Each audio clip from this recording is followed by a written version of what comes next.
Okay, so we're back on. So sorry. My phone. The timer went off on my Facebook. I'm not allowed more than 1 hour on Facebook per day. I'm obviously breaking all the rules today. But I don't usually record from my phone. So I needed it to be able to do it. So I disabled that. Here we go. Bring back on camera and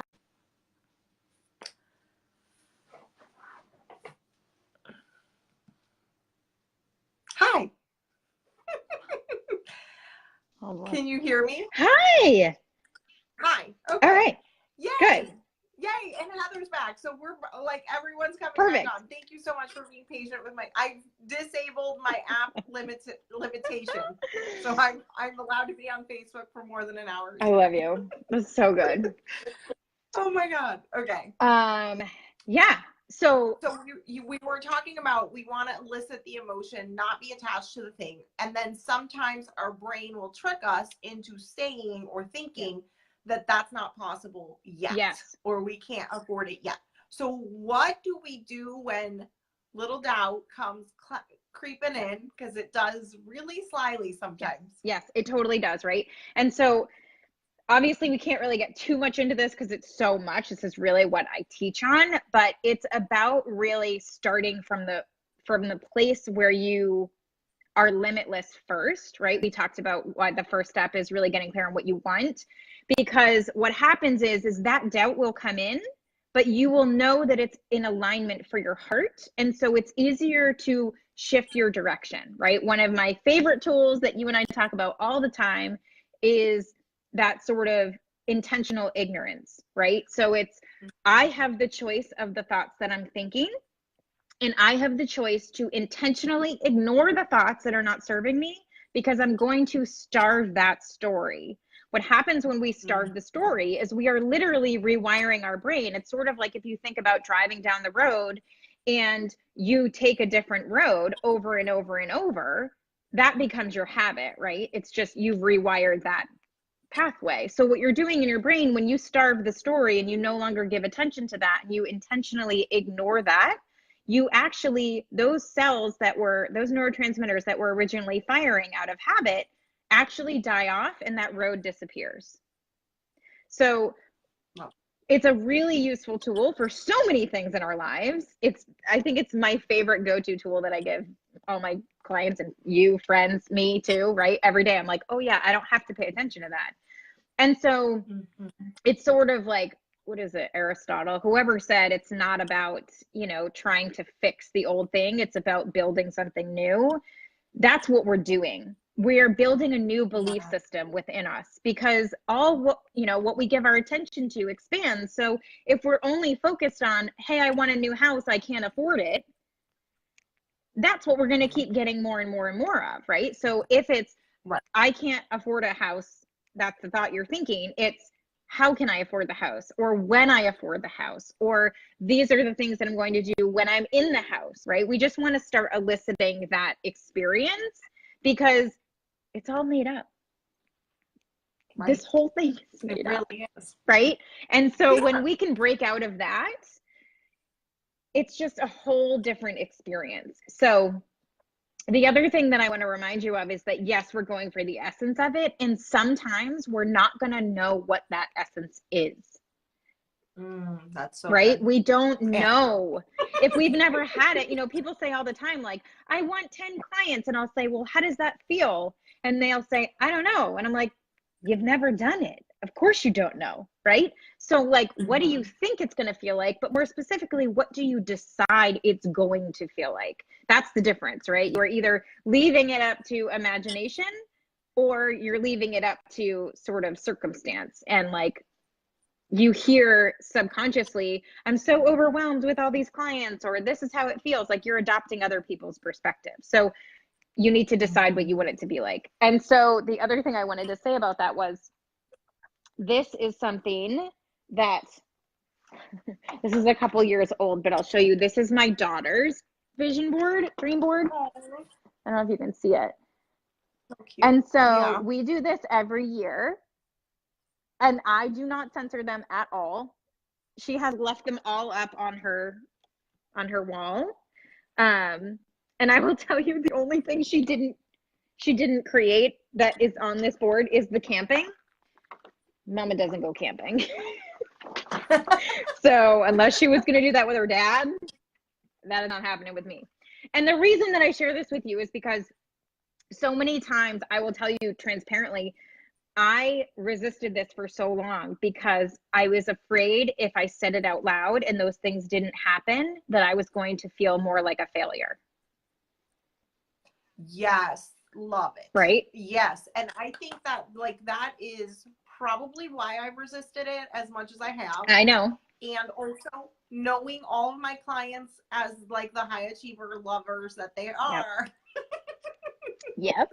This is also probably true, right? I do want to say though, it is a choice. Mm-hmm. If you decide to make up a story and shame yourself and guilt yourself if it didn't come true exactly. Totally. So I'll share a story so Carrie and I have been friends, like we said, for a long time. When I was living down in Texas, I had this idea that I was going to move to a place. Remember this? Oh, yes. I was going to move to a place that I wanted to live near a body of water with my backyard in the body of water. Now, this whole time I was like, I want it to be the ocean. Like I want to be able to go walk out to the ocean in the back. And then I went on a vacation in Houston right before a hurricane. And I decided I never wanted to live by the ocean again because we had to evacuate and it was a disaster before one of those hurricanes that came. And so I was like, well, I can do a lake, okay? Like a lake or something that's like a river or a stream, like something like that. And I wanted certain things about the house layout. Like I wanted a lot of space. At that time, we were like all crammed. I had a king size bed, but like crammed with the crib and the pack and play and like all that. You know, my kids were really close together. So I was like, I wanted like a master bedroom that has its own bathroom, that I have space to be able to like not be crammed up. Like there was something very specific about how I wanted that layout. And so we decided to move to Texas or to New York from Texas because of my husband's job. We literally did it in like 2 weeks. It was like, yes, you did. You need to get out of here. You need to go to the new job. And then we came for a wedding, actually Kimberly's daughter's wedding. And we were like, we're going to be moving here in 2 weeks. We'll be here with the truck. And we're looking at like all these apartments. We're like, who's going to have space for us in 2 weeks? Like, this is impossible. And so we looked around different places and this apartment was shown to us. And I was like, oh my gosh, I love it. It's so spacious. It has hardwood floors, like all of this stuff and like the things that I wanted. And there's a lake in the back. Of course there is. And of course there was, right? Like out of all of those crazy circumstances came this apartment. And I told Carrie, I was like, it's a little annoying because I have to get up out of bed to plug my phone in because my like nightstand is right here, my bed is right here, and there's so much space. Like it's so funny. And that was the moment that I was like, holy cow, I'm living in that house. Like this is crazy. Now, I initially had thought, okay, this is going to be my home that I'm going to own and it's going to be so different. But it wasn't. It was an apartment that we rented that we moved into like 2 weeks later. Right. And I think the whole point is you can still have everything you want and you don't have to be attached to how you're getting it. I mean, I think that's the biggest thing, right? Like it's having the clear intention and having a clear image in your mind and letting go of the attachment, right? Because the truth is we can't actually imagine the infinite possibilities that things can happen, right? Steve Jobs says you can always connect the dots backwards, but you can't connect the dots looking forward. And, you know, I think a lot of times we can have these really big dreams and then we can almost scare ourselves into them, right? And we're like, oh, but that means I'm going to have to give this up. And that means I'm going to have to change this. So maybe I don't really even want that, right? And that's why having support is so essential because you need someone else to say, yes, you might not be able to measure you might be able to measure what you're going to lose because you don't really lose anything. but you have no idea what you're going to gain.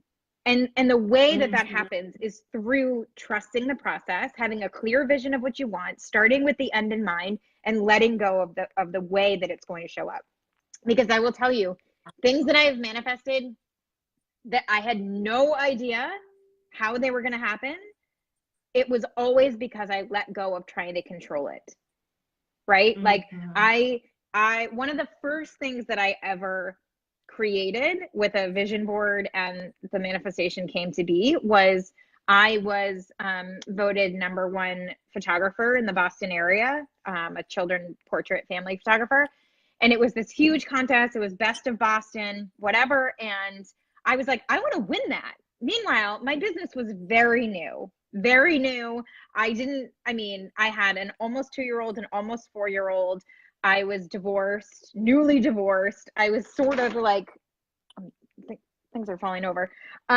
It was just crazy. And then I just decided, I'm like, I'm going to be that. I printed out a little thing. I put it in my journal. I didn't tell anybody about it. And I let it go. I didn't know how that was going to happen. There were so many other photographers that should have won, but I just knew it was going to be me. And the thing that I felt so strongly was writing my thank you letter to my clients. That's what I could see. So fast forward 3 months, and I totally forgot about it. And my dad called me and he said, I can't even believe you, Miss Superstar. Like, I forget the way that he actually phrased it, but it was and he is a jokester, but it was something like, I can't believe I even know you. And I was like, what are you talking about?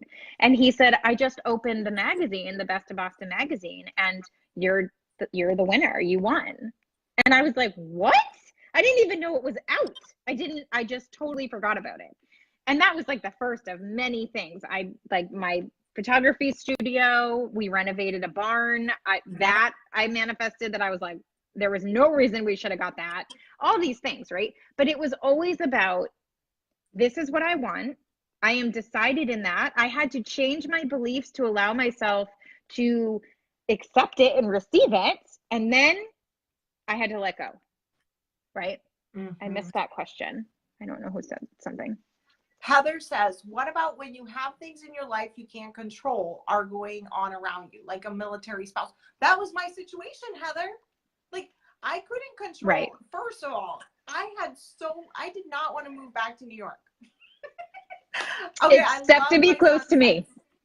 Except to be closer to Yeah. Carrie, of course. And my mom, because she lives in Boston too. But like, I couldn't, like, I didn't want that. So here's right? the thing, though. It wasn't that you didn't want it. You were open to it, but you didn't know. You were open to change, is what you were open to. Right. I was open to that, like, vision that I had of the place I wanted to live, the type of environment I wanted to live in. I was also open to being closer to my parents, but I didn't necessarily want to be like back in Buffalo. That's where like my husband wanted to move in New York, and I was like, nah. No offense, Kimberly, because that's a no for me. That's a no for me. But like, all of that was out of my control. Moving in 2 weeks was out of my control. That was all in control of the universe and my husband's job and accepting a job. And if you are a government like employee, like, so my husband works for the government, so it's like, boom, you got to be there.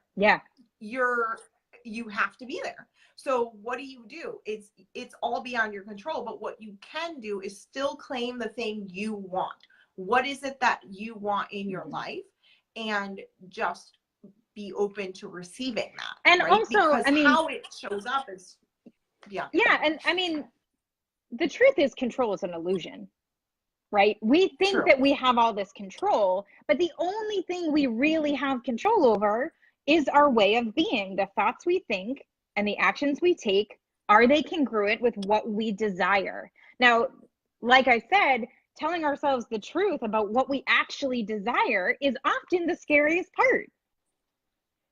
For many reasons: worthiness, financial status, what if people don't like me? I'm going to be judged, whatever, all the things, right? And to be totally transparent, because you know that's where I live, I was making my board, and my fiance, who I love him dearly, but he likes to give me a little bit of a hard time about like the universe, and like maybe it's like he always says like, what's the law of the universe doing today? And like he lovingly gives me a hard time, but I'm like, oh, he's gonna judge me for the things I'm putting on this because this isn't our life, right? Like we don't jet set around the world, or we don't whatever. There's a thing on there that has an RV, and I really want to bring my kids and my family across the country for like a few weeks, maybe in a year or two. Like I really notice an RV, not in a plane. Nope. She wouldn't come on to California with me in an airplane.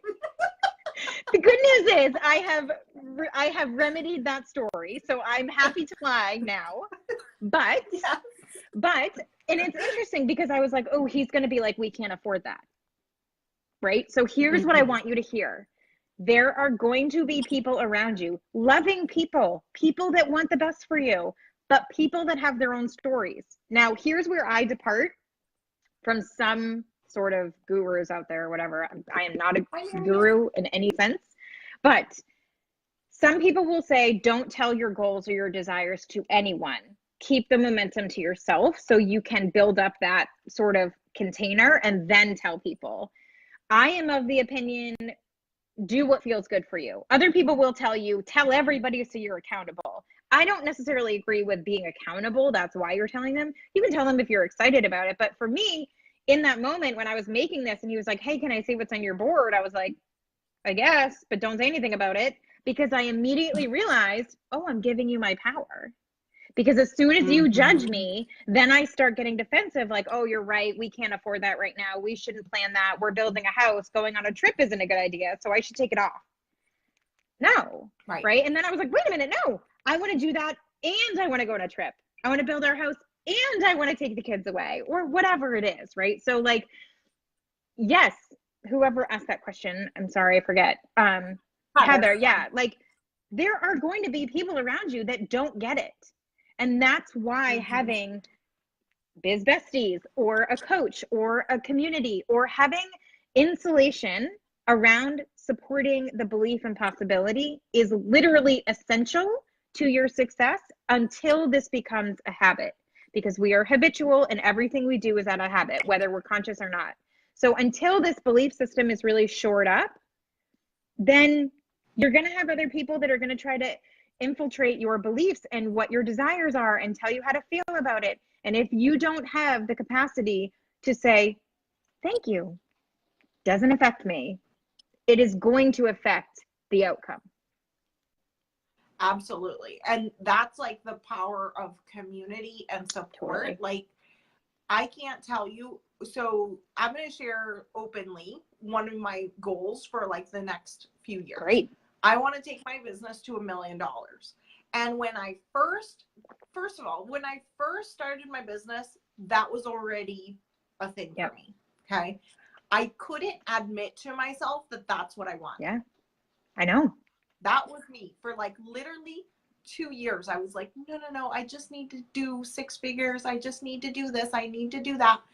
I don't know if I should. And then like as time went on, I started getting more and more comfortable with the idea. Yeah.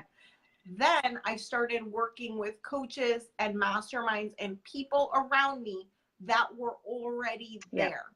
I'm in a mastermind with 9-figure entrepreneurs. Yes. They have a 9-figure business. That's $10 million a year. Okay. To which they're like $1 million is nothing. Right. You're good. Like totally. Sorry. But like, right? So the whole point of that is, yes, there's people that are like, what? You are insane.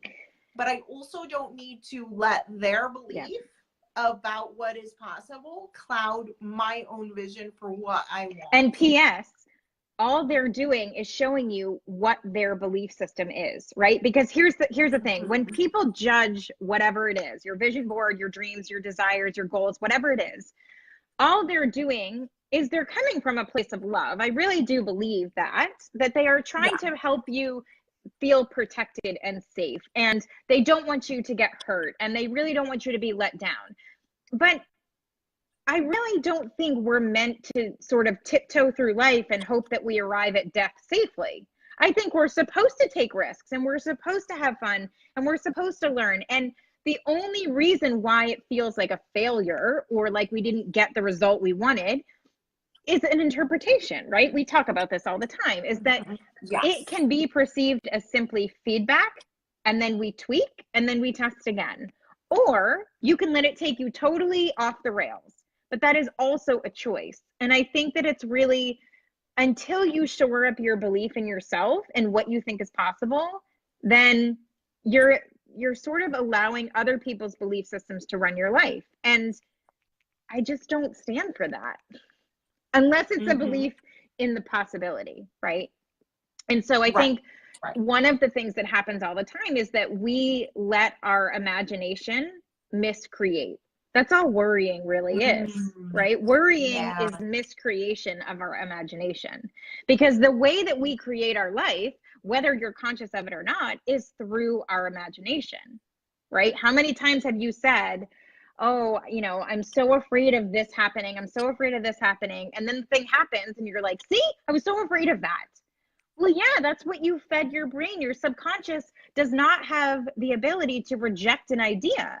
So it's just taking the information and saying, yeah, I'm going to go do that thing. That's what you told me to do, right? It doesn't have reason in your subconscious. So when you're setting these dreams in motion, when you're looking at your vision board and you're creating a physical experience, whether it's your phone or your voice or whatever it is, it has to be shored up first before you can take on other people's opinions that will cloud that emotion. Love it. Yeah. Love it. I also think there's an important aspect of this that like we're just kind of scratching the surface on, and it's like much deeper for, you know, you or I to do in session with people, but that is your being, right? So can you talk about that? Like how if you're not accepting of your being, like just open up that. I mean, I think that will transition. Yeah. Just so much, right? So I don't even know where to start. But yes, I mean, basically, like, okay, let's say I have always been, you know, lower middle class or middle class, and now I'm trying to build this $1 million business, right? Well, first and foremost, like, let's look at the fact that, like, to be totally transparent, people would be like, you know, who do you have to be? My very first coach was like, who do you have to be the successful, you know, business person? Now, this is a little convoluted because I built a 6-figure photography business totally from the ground up. I didn't know what coaching was. I did it all. I mean, I hired mentors and coaches in the industry, but I didn't know what this coaching was, whatever. So I got into this arena and I was like, I have to learn all these things. I don't know anything about success, like blah, blah, blah. So I remember her saying to me, who do you have to be? And I'm like, what the actual F does that even mean? I don't know. If I knew, I would do it, right? Like I would already be I'm there. like, I don't know. Like who do I have to be? I thought I had to be myself. I don't know. So what I realized over time is how you think and how you feel creates your state of being. Now, if you can really get that on a cellular level, this will all click into place for you. Because okay, slow your roll, Gavin. Slow your roll. I love when you say that. Okay, so we are all energetic beings, right? This might be down the rabbit hole, but bear with me because we're going to come back to the neuroscience of it. So if we are all energetic beings, that means we are all vibrating at some level, right? And so while this is a little bit woo-woo, we also know that science now tells us in the quantum field, nothing stands still, everything is vibrating, everything has a frequency. So that means that our feelings and our thoughts also have a frequency, right? All our emotions are the only reasons emotions exist in the world is because it tells us what our vibration, what our frequency is at. So on a scientific level, what level we are vibrating at. And you can Google, low vibe. This is low vibe, right? Low vibration is suffering, pain, scarcity, hugely low vibration, right? That's why you're feeling heavy, right? But high vibe is joy and peace and fun and laughter, whatever. You can go Google this, right? So if the feedback of how I'm feeling emotionally is giving me language to what vibration I'm in, then that means it's really good news, because I can actually change the channel, just like on the TV, just like on, the radio, whatever. Now, I couldn't quite get that when I first dipped my toe in this world, because I was like, I don't really even understand what that means as far as like creating my own reality, until I realized it's literally just syncing up with what you want, which is super annoying because it sounds so easy, right? It's like, sure, cool, I'll just like sync up with whatever I want, because people say all the time, like it's just a frequency, or that's, you just have to sync up. Yeah. Mm-hmm. Cool, but also how? Right? And so that's really why it's important. And again, we can't really go into all this right now. This is what we teach on. And that's what coaching is all about, totally. right? Like transformational coaching, the type of coaching that we do is all about making sure that how you are operating in the world is in alignment with where you're going. Totally. Right. And that's really, at the end of the day, why vision boards are so powerful, and why going through this process really works, is because when you tap into the energy of what it is that you want, the essence of what you want to experience, how you think and how you feel is already there. Right? So then your reticular activating system in your brain, this part of your brain that scans thousands and thousands and thousands of bits of information every minute, that's deciding what's important for your survival or not, which is in alignment with your belief system, then it's saying, hey, you were thinking about this, we'll give you more of this, right? That's why what your attention is on expands, right? So if your beingness is in alignment with whatever you want, so you are, a middle class participant, and you're wanting to go, I don't even know what the word is I'm looking for, and you're wanting to go to $1 million, but somewhere you have a belief that that's not for me, you will never get there. It sounds so basic, like you have to believe in yourself, you have to believe in your vision. And it is so hard, because the paradigm of our subconscious is so powerful. It is so habitual. Now, the good news is we don't have to uproot, in my personal belief system, and also the experience I've had in my life and in my clients' lives. I'm not interested in excavating all your traumas.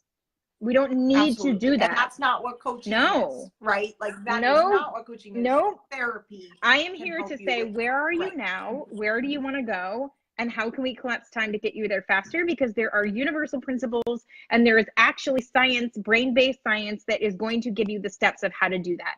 That's what we do. That's it, right? Yes. So this vision board is really just to reprogram your brain to be able to get you there. Right. 100%. So that's automatic. It's just like, think about, it's just like your operating system on your phone or your computer, right? We have to update those through Apple if you're on a Mac or a PC or whatever. We have to update for optimal use, right? It just, otherwise it gets glitchy, otherwise it quits on you, blah, blah, blah. If you don't do that, it's not going to run as efficiently. Well, what do you think is happening in your brain when you're adopting all these other viruses from other people, culture, society, parents, whatever, and you never investigate why that's happening? And the reason you know what's happening is because you keep having all these desires to move forward, and you're not getting any of those results. It's not your fault. You don't know you're running that operating system. stay in this holding pattern over and over and over and over. And that was me. Right. That was me. I kept investing in coaches and programs. How many times would I call you and be like, so I bought this thing? And you're like, why? I was like, no. I'm like, because I need it, right? They have all the answers. And then I was like, oh, turns out no. Turns out I have the answers just like you have the answers, right? Nobody can tell you what's better for you than you. I really believe that. Yeah. You can have other people I love reflect it in that. coaching. I will tell you, when we start coaching together, like me and any person, the first, like, I remember one of my clients, she finally, like, we had our first session. She's like, okay, tell me all the secrets. And I was like, okay, I'll tell you the secret. There is none. There is no one way. And Nope. it is not an overnight thing. And we're going to find your way. Like, that's all the secrets, is like, there is no secret. It's like the basics. You're executing on it over and over. And you are just finding your own. And that's hilarious to me now, because that is all I knew how to do in photography, right? That I didn't know another way. And it's so interesting. And like, obviously part of my story, and you and I personally have talked about this a million times, but like, for some reason, I had this idea that like all the effortless success, and I don't mean easy success, I mean simple success, right? The way that came to be was because I loved it, and it was simple for me. It was fun, and it was joyful. But it's anything. Everybody else knows the answers. They're doing things I don't know how to do. How many times would I call you even and be like, okay, what did I miss? Like, how come this isn't working? Blah, blah, blah. And it was because I abandoned my own heart. And that's why it's so on my heart to help people come back to who they really are, and that you do have all the answers. And you and I talk about that's so important. Absolutely. So yeah. Awesome. Yeah. Okay, so tell us next steps, how people can step into being, how people can start to really capitalize on that and like work with you. Like, tell us next steps. So again, this is really like scratching the surface of how to actually tap into creating the life that you want on purpose. And my work is really rooted in helping people understand the sort of conscious, subconscious brain reprogramming, as well as tapping into your heart and really coming into alignment with who you really are. Because I believe in creating a simple business for a super fun life, right? I think that we are all creators. I think we are here to make an impact, but we need to do that through making money. And vision boards are a great place to start. But if you don't, like, this is sort of the overview, but if you really want to do this, this is exactly what we're diving into. I have a 6-week program that's starting February 1st, and it's called Warrior to Warrior. And it's basically designed, I can post about it in the group too, but it's basically designed to combine human psychology with the universal principles, habits of success, and intuitive support. And it's basically to help you come back to your heart and do it your own way, and understand why getting clear on these things and who you are and your values and your business and the things that matter in your life are easier than you think, because we've been conditioned in a way that actually takes us away from our heart. So it's just a really fun container. It's designed to be 6 weeks so it can be quick results and help you access your truth and start getting your clients and start making your impact in a way that's aligned for you and not this cookie cutter approach. You don't need a fancy website. You don't need a business card. All of those things are, Absolutely. They're secondary. Optional. Yeah, totally. Yes. So, Totally. or I have my Facebook Awesome. group, Miracle Minded Yes, Entrepreneur. What is it called? Miracle Minded. Miracle Minded Entrepreneur. Full disclosure, my fiance fell off a roof in November, and I have been on hiatus tending to our family and his recovery, as he broke a lot of shit. So it's been a long few months, but coming back in, that community is about, so the 4 pillars of my work are mindset, marketing, messaging and money. And those are the things that I focus on within that group. So it's been a little quiet. If you jump in there, I would love to have you. If you see that it's quiet, that's why I have been sort of coming back over the next few weeks. Yeah. Love So, sorry, I don't know if I keep getting cut off, and like I was sort of distracted. My daughter, I guess, is having a lot of cough, and so like the school keeps calling me and texting me, and so I was trying to log on Facebook to tell them. poor kid. That I'll be there in a second, but I'm like in the middle of a live. This is real life, people. This is real life. This is real life. Real life. For real. Yeah. We've shared so much. Yes. Both like personally, like you shared your actual vision board. So thank you for that. I love sharing honestly, rawly, vulnerably, Same. because that's where you can realize that you're not alone in this journey. 100%. Right? So, and if anyone's on the replay, #replay, give us your questions. We're happy to be in and out of this live and the other one to answer anything that's coming up. Perfect. And I can Awesome. I can put this stuff in the group too if people want to go through it on their own. Oh, awesome. Yeah, thank you. Just put it right in the live, and then I'll have May do her magic. Probably mesh the 2 videos together. I love it. Okay. Awesome. Thank Bye. you. Bye.